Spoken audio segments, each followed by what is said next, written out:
saacado kooban uu jooga magaalada Gurceel ee gobolka Galgaduud isla markiiba waxa uu magaalada Gurceel ee gobolka Galgaduud ku qabtay munaasabad ujeedkeeda oo kaliya uu yahay tacdiiminta rasuulkeena Muxammad sallallahu alayhi wasallam. waxaan ka hadlayaa caalimkan Soomaaliyeed Sheekh Cabdinuur Sheekh Cabdullaahi Maxamed oo magaalada Gurceel gaar ahaan mawlaca weyn jamaacatu nuur ee Gurceel ku qabtay munaasabadan oo aan horey in kugu sheegay inay kaliya ahayd in nabiga lagu weyneeyo. waxaa munaasabadan ka soo qayb galay xeerta jamaacada oo rag iyo dumarba leh iyadoona sida caadiga ahba ka soo bilaabatay munaasabada banaanbaxa galabkii ah.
sheekh ayaa banaanbaxa markuu dhammaaday halkaasi ka sheegay inay muhiimad gooni leedahay in la xuso Allah subhanahu wa ta'ala yani aan laga tagin xuska Allah iyo digriga Eebe.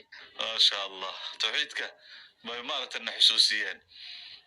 قال رسول الله صلى الله عليه وسلم نبينا صلى الله عليه وسلم حديث كي سوحو كيري لكل شيء له صقالة شيء كستبه وحو الله هاي صافي سلام يقان يا صافي الله شيء كستبه والله صافي يا صافي لفتيسة محال رامتها markaad maxarabta inaad ku soofayso laftiisa in xoogaa la lisawayo sooma mirarkii waxaas laga qaado soofaha laftiisa hadduusan qumanayn wax ma soofayn karo go'ad hadduu miriray midida ma ku afaynaya ya asaga laftiisa soofaha waxaa la rabaa inuu yahay soofa fiican oo si fiican loo hagaajiyey likulli shay'in lahu saqaala wa saqaalatu alqulubi laa ilaaha illa allah لا إله إلا الله لفت هذا وحي ربطا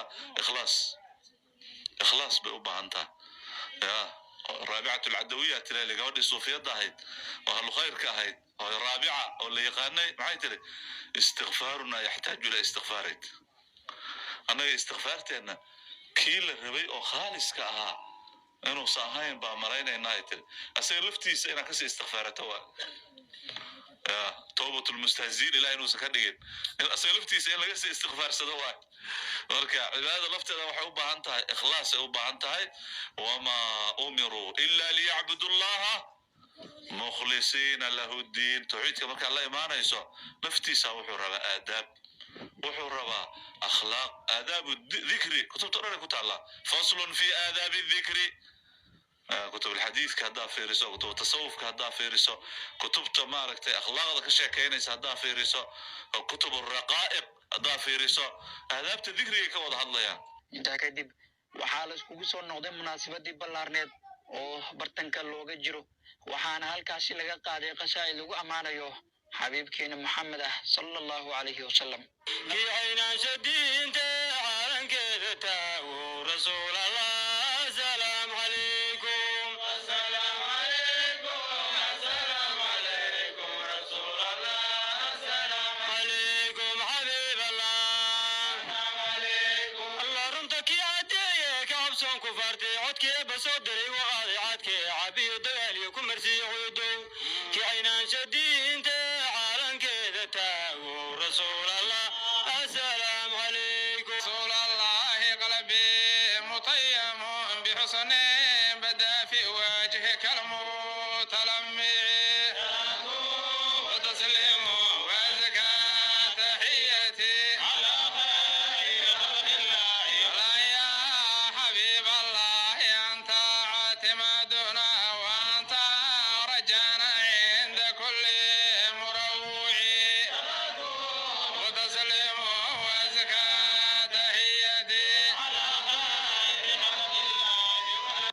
kadib caalimka soomaaliyeed ee sheekh cabdinuur sheekh cabdullaahi maxamed oo halkaasi khudbad dheer ka jeediyey ayaa ka hadlay salliga nabiga sala allahu calayhi wasalam muhiimadda uu leeyahay iyo fadliga uu leeyahay ummadda maxamed.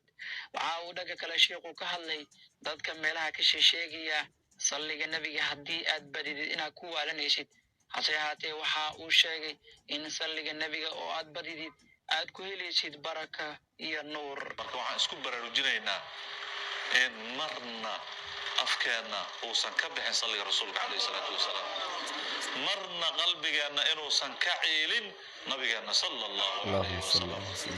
dikriga in lagu celceliyo waa waxa nagala baryayma ilaahay baa nagu adoonsaday. ilaahay muxuu yidhi ina allaha wamalaa'ikatahu yusalluuna cala annabiy ya ayuha aladiina aamanuu salluu calayhi wasallimuu tasliim. ilaahay amarkiisa bacdigiis amar maa sugaysaan? amarka ilaahay bacdigiis amar kale miyaa la sugay? ya nin hadlay oo ku yidhi war ha isku badinin tusbaxaan maxaa ku samaynaysaa?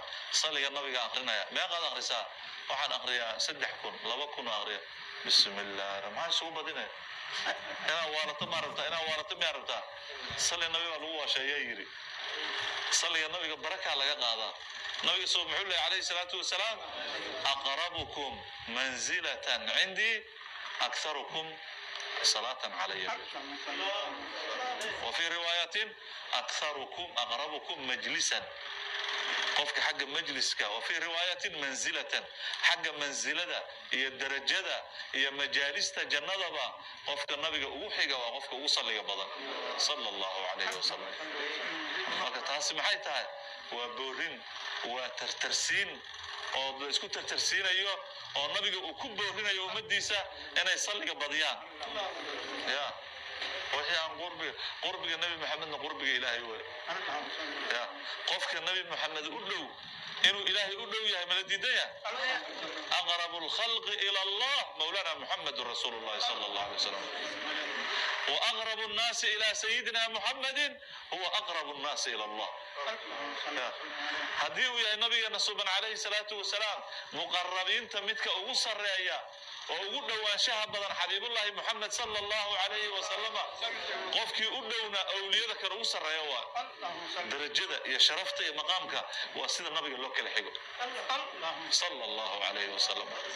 فيريا ما ركت يدي الكرة هاي كتبت السيرة فيريا كتبت السيرة إيجا إمام النبهاني كتاب كيسا أو ما ركت السيرة النبي وكبر عليه الصلاة والسلام إيجا إمام النبهاني وحول هاي ضدك صي أكل محبة بديهين بأكل إمام بديهين جعلك النبي عليه الصلاة والسلام.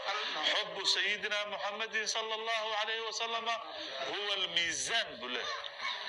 ميزان كدتك الوكالة قرطه oo lagu kala sooco maxabada waa qof kasta maxabada intuu ka joogo ee manziladiisu jannada noqon. qofkii maxaba yarba waa ka fog yahay.